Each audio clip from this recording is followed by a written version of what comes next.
I posted a quote on my social media accounts this week under the teaching people to see hashtag. Now, to catch you up to speed, teaching people to see is what my mom and a host of individuals were doing for me after I had lost my sight. They were helping me to see my potential, to see what I could do, where I could go, and who I could become. It's all about having that vision and doing everything in your power to transform it into reality. So this week I posted a quote that said, "Know that every great thing requires great labor."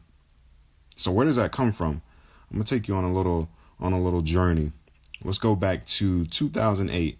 I had just come back from Beijing, the Paralympics, my second Paralympics. I was 23 years old. I was 1 year removed from East Carolina University, and I was at a crossroads. I was trying to figure out what the next move was. I knew I wanted to continue competing. I loved being an athlete, loved testing myself physically, mentally. But I needed to figure out where exactly I was going. I had a lot of friends who were in that athletic space. They were being sponsored by the Nikes and the Adidas and all of these big time companies. So I thought to myself, man, I want to be a part of that. I need that. So I pull out my computer. The first idea that came to mind was I need to come up with some sort of tagline, some sort of slogan. So I'm typing, I'm thinking, I'm typing, I'm thinking, and I come up with the slogan that says, "No need for vision when you have a vision." Vision, it's ambiguous. It has multiple meanings. You get it. Vision, sight, vision, seeing something for your future.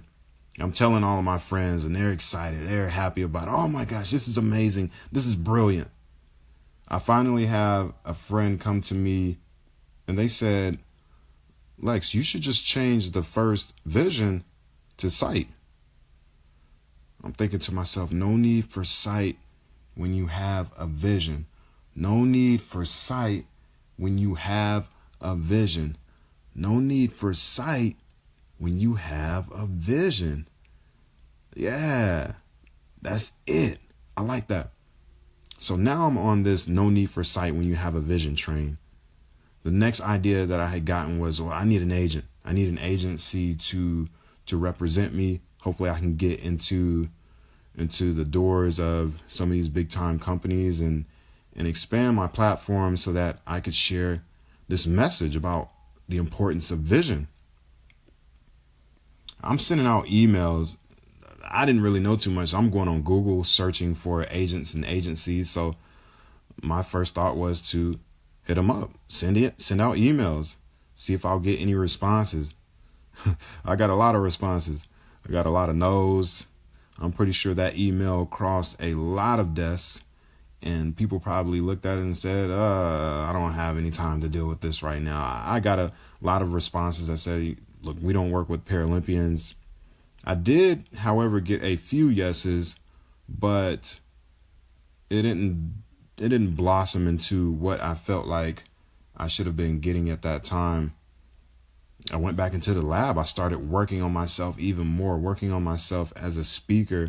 And in 2010, I was granted the opportunity to be a part of the Paralympic Ambassador Program, which is a program under the United States Olympic Committee, where they chose a number of athletes to send out into the community to educate the community on the Paralympic ideals and values, ultimately improving the Paralympic movement within the United States. So now I was really comfortable with standing in front of people, delivering a message, delivering a story. I said, let me go back to my idea of trying to get an agent or get with an agency again. Went through that same routine, didn't get positive results. In 2011, I'm in San Diego on my computer again. I said, let me go to the universities in the city and see if there's some sort of program where some students could possibly help me with with getting some activation things going, getting some sponsors, getting some opportunities for me. I get on SDSU's website, San Diego State University. I send an email to the director of the sports MBA program. I didn't get a response. I was still continuing to train and I was competing. The season was going well. I want to say 7 or 8 months later, I decided to go back on the website, SDSU, and I found a phone number to the sports MBA program.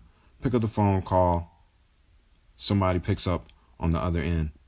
I say, hey, this is Lex Gillette. I sent out an email a few months ago asking if there might be some students who would be interested in helping me out, helping me to strengthen my brand, to increase my platform so I can share this message about vision and how it can totally transform your life.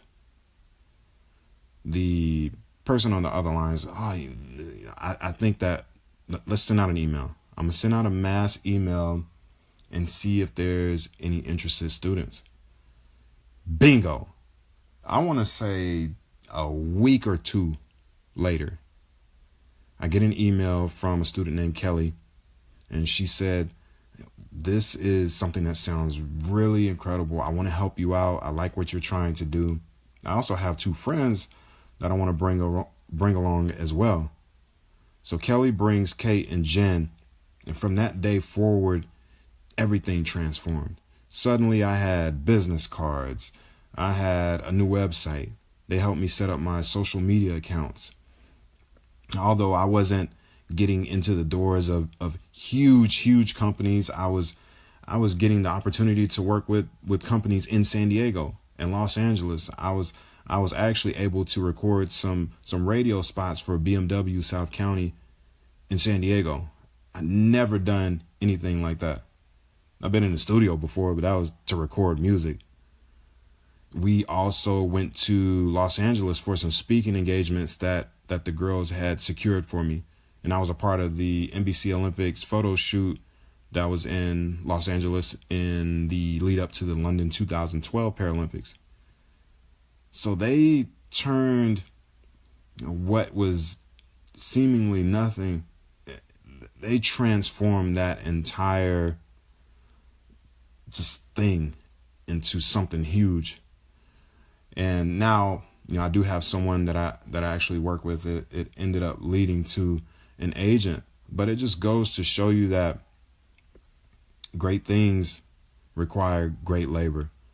I do have friends in the past who have easily gotten sponsors and easily gotten partnerships with certain companies, and that's cool. That's fine. My path was a little different. And sometimes you do have to roll up your sleeves. You have to get down and dirty. You have to figure out another way.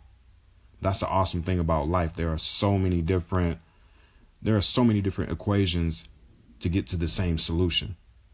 Somebody gives you the number 12. You just don't have to go with 6 plus 6. You can do 7 plus 5, 24 divided by 2, 13 minus 1. There's so many of them. And it's the same way with life. But always know that in order to achieve that great thing, you're going to have to put in great labor.